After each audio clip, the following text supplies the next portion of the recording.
મહાત્માએ જોયું કે આ રીતે બલિ પ્રથા કરે, મરેલી બકરી પર પગ મૂકીને મંદિરમાં જાય.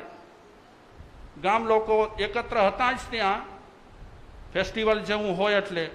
એ મહાત્મા એ ગામ લોકોને સમજાવે છે કે તમે આ શું કરો છો? દેવીને પ્રસન્ન રાખવી હોય, દેવીને પ્રસન્ન કરવી હોય તો દેવી દેવતા તો શક્તિશાળી છે, એમને આ રીતે તમે પ્રસન્ન કરવા માંગતા હો તો દેવી દેવતા આ રીતે પ્રસન્ન ન થાય.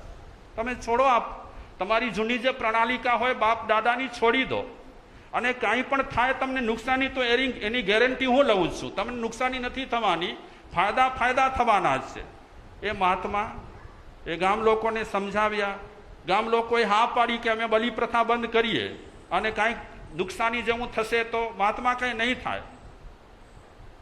હવે પછી જ્યારે તમારો આ ફેસ્ટિવલ આવે ત્યારે મિષ્ટ ભોજન અમારા તરફથી, અને કાંઈ પણ થાય એની બેંદરી હું આપું છું, હું હાજર રહીશ. તમને કાંઈ પણ નથી થવાનું, ફાયદા ગેરંટી સાથે થશે. તો આ રીતે આ મહાત્મા આજની તારીખે બહુ જુવાન જેવા છે, સરસ મજાના છે સ્વભાવના, કોઈ ખોટો આડંબર નથી, સાદાઈથી જીવે છે. બહુ નવાઈની વાત છે. પૈસા એકત્રિત કરવા માટે પણ બહુ લાલસા રાખતા નથી, પોતે હાથમાં પૈસા લેતા નથી, જૈન સાધુ નથી, પણ એક મહાત્મા છે.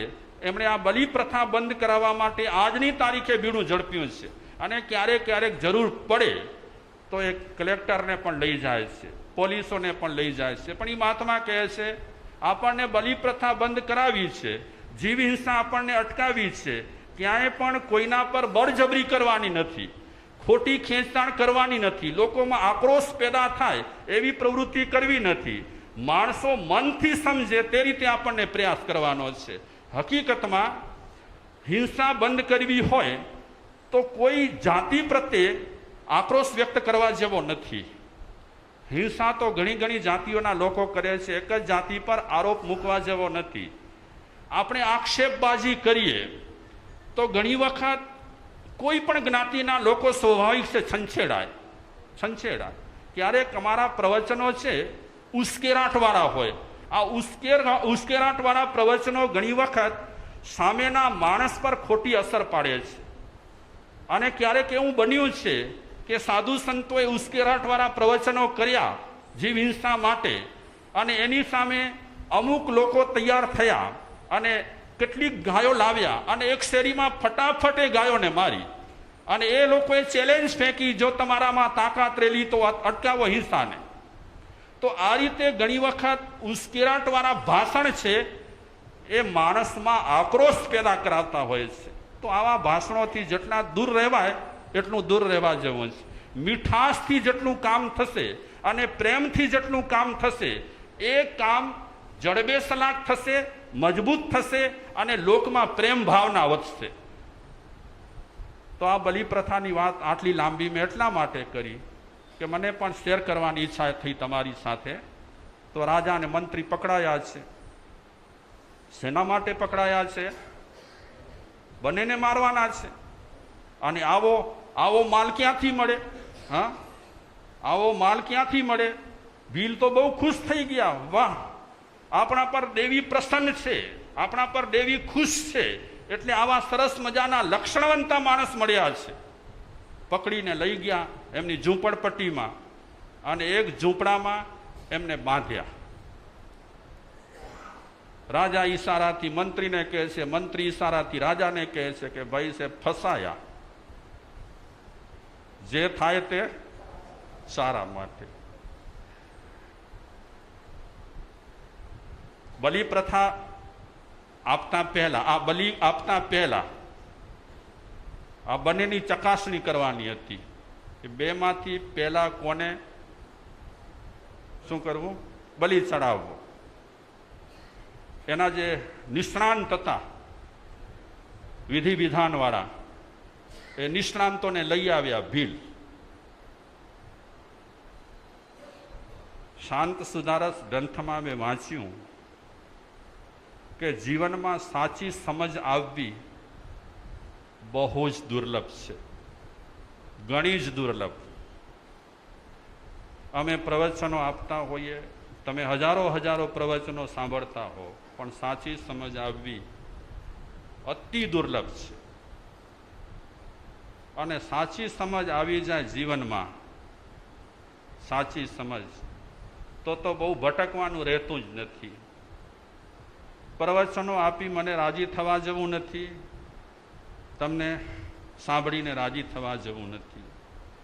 હા, રાજી એ રીતે થવા જેવું છે કે આ બધું બોલતા બોલતા પહેલા મારામાં સાચી સમજ આવવી જોઈએ, અને સાંભળતા સાંભળતા શ્રોતાજનોને એવું થવું જોઈએ કે મારામાં પણ સાચી સમજ આવવી જોઈએ.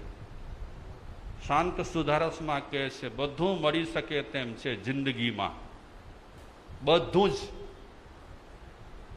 પણ સાચી સમજ મળવી બહુ જ કઠિન છે. અંધશ્રદ્ધા આજે ચારે બાજુ એટલી ફેલાયેલી છે, એટલી ફેલાયેલી છે. જૈન સમાજમાં પણ એટલી જ અંધશ્રદ્ધા ફેલાયેલી છે. આટલા પ્રવચનો, ધુરંધરના પ્રવચનો સાંભળ્યા પછી પણ હજી અંધશ્રદ્ધા એટલી ને એટલી ફેલાયેલી છે. કારણ કે સાચી સમજ આમ ને આમ સહેલાઈથી નથી આવતી. નરેશ મુનિ માથા પર હાથ મૂકી દે ને સાચી સમજ આવી જાય, એ વાતમાં માલ નથી. કાંતિભાઈ, એ વાતમાં માલ નથી. સાચી સમજ માણસને ખુદને કેળવવી પડે, ખુદને કેળવવી પડે. ખુદ જ્યાં સુધી સાચી સમજ ન કેળવે, વાંચીએ છીએ આપણે, ઘણા ગ્રંથો વાંચીએ છીએ, ઘણા શાસ્ત્રો વાંચીએ છીએ, બેમત નથી, પણ ન સમજતા એમ કે સમજ આવી ગઈ છે.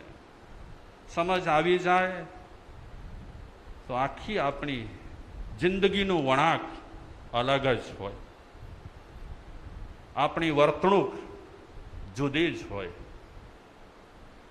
રાજા મંત્રીને કહે છે ઈશારાથી શું કરીશું? મંત્રી રાજાને કહે છે, કદાચ મનમાં બોલતો હશે જે થાય તે સારા માટે. નિષ્ણાંત માણસ આવી ગયા,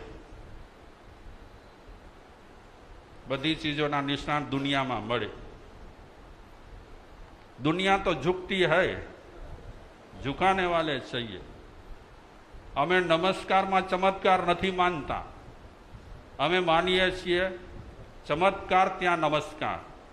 દુનિયા છે આ તો. નિષ્ણાંત માણસ પહેલા મંત્રીને જુએ છે, કારણ કે એ જરાક શરીરમાં જોયું બરાબર મંત્રીને, અંગૂઠાથી લઈ પગના, જોતા જોતા જોતા અડધે સુધી આવ્યા. એક હાથ જોઈ લીધું, બીજું હાથ જુએ છે, એક આંગળી ન હતી. અને એક નિયમ પ્રણાલિકા બલિ પ્રથામાં ખંડિત અંગનું બલિ અપાય નહીં, ખંડિત અંગનું બલિ ન અપાય. તો નિષ્ણાંતો એને રિજેક્ટ કરે છે.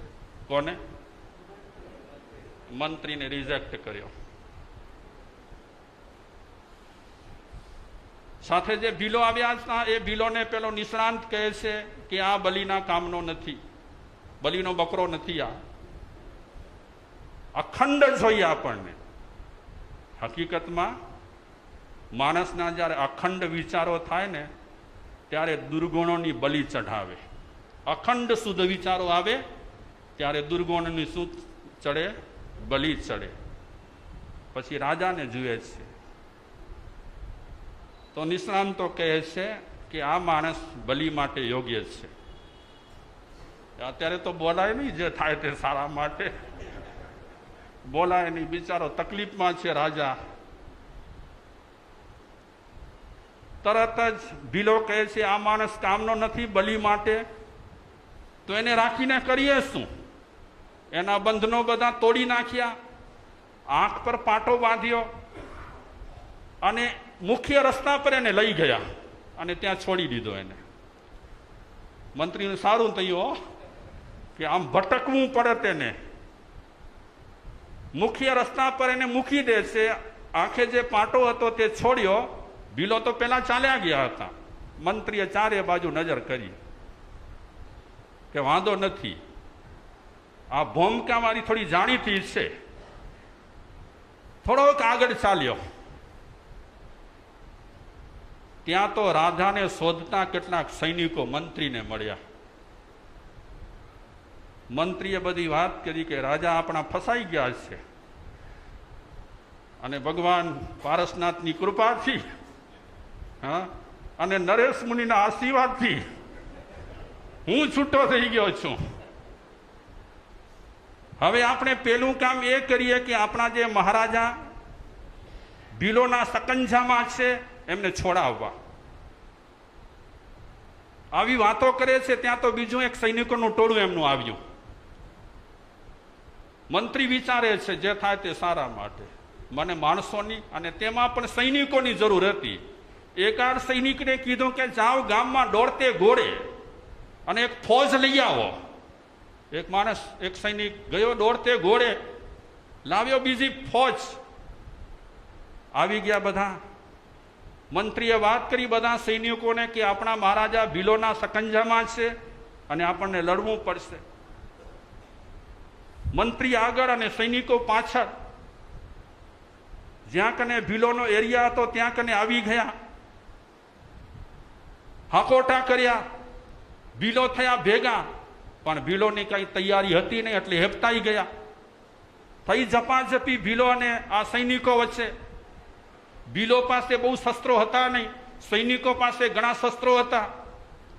લડ્યા પછી તરત જ રાજાને બંધનમાંથી મુક્ત કરે છે મંત્રી.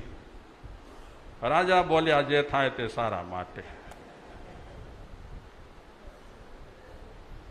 આટલા સમયથી હું કહેતો હતો તું બરાબર નથી બોલતો, આવું તારે ન બોલવું જોઈએ, પણ આજે હું કહીશ કે જે થાય તે સારા માટે. અગર તારી આંગળી કપાઈ ન હોત તો તું મુક્ત થયો ન હોત, અને તું જો મુક્ત થયો ન હોત તો હું પણ મુક્ત થયો ન હોત. તારો પણ ભોગ અને મારો પણ ભોગ. જે થાય તે સારા માટે. આપણી જિંદગીમાં નિરાશા પેદા થાય એવા પ્રસંગો બનવાના. આપણે હતાશ થઈ જઈશું એવા પ્રસંગો ઉપસ્થિત આપણી જિંદગીમાં થવાના. પણ આ પરિસ્થિતિમાં આપણને શું વિચારવું? મેં શરૂઆતમાં જે વાત કરી કે સમસ્યા છે એ વળાંક છે. સમસ્યા ક્યારે પણ માર્ગને અવરોધતી નથી. આ સૂત્ર જિંદગીમાં ઉપયોગી છે. સમસ્યા એક વળાંક છે, આપણા માર્ગને ક્યારે પણ રૂંધતી નથી, પણ એ સમસ્યાને ઓળંગતા આવડવું જોઈએ. તો આપણો સૂત્ર ચાલે છે. આ સૂત્ર આપણું અલગ છે, 10 વૈકાલિક પણ નથી ને ઉત્તરાધ્યન પણ નથી. સૂત્ર બહુ નાનકડો છે અને એમ કહીએ તો ચાલે કે બધા સૂત્રોનો સાર છે. જેટલાય આગમ રહેલા છે એ બધા આગમોમાં જેટલાય મહાપુરુષોની વાતો આવે છે એ તમામ મહાપુરુષોની વાતોનો આ સારાંશ છે. સિદ્ધ સૂત્ર છે, સિદ્ધ સૂત્ર. કયું સૂત્ર છે?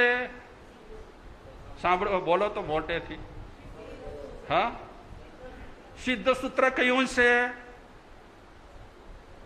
ભૂલી ગયા? આટલો ગૂંટાવ્યો ને તમે ભૂલી ગયા? કયો સૂત્ર છે આપણો પહેલો? હા, સહન કરો, સફળ બનો. સમસ્યાઓ વગરની જિંદગી હોતી જ નથી, કારણ કે સહન કરશે તે જ સિદ્ધ થશે.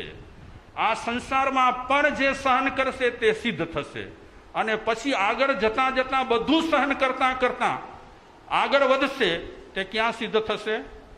સિદ્ધ ક્ષેત્રમાં.